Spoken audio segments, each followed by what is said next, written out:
been exposed to dentistry when I was young, and of course, when you're a kid and when you go to a dentist, and it can be a frightening experience.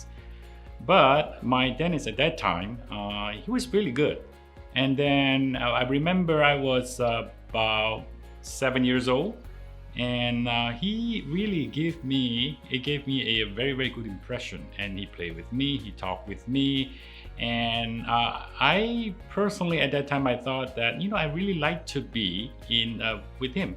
And so he was kind enough to show me a little bit.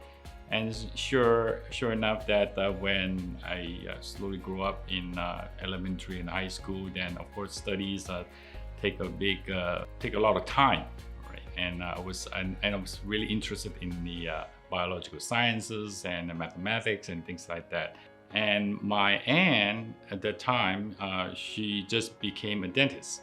And so from time to time, I won't say often, but probably several times in a year, then I would try to visit her. And then back in those times, there was no technology in dentistry, and so it's pretty much straightforward. And you talk about the drilling and extraction and removal of the teeth, and so.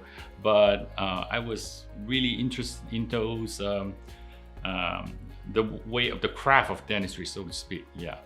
And of course, she showed me some of the models from the patients at that time, and I have an interest in dentistry, and it was slowly growing in terms of my interest into dentistry, because at that time I'm contemplating to go into medical school or dentistry. My uncle, he's an abdominal surgeon.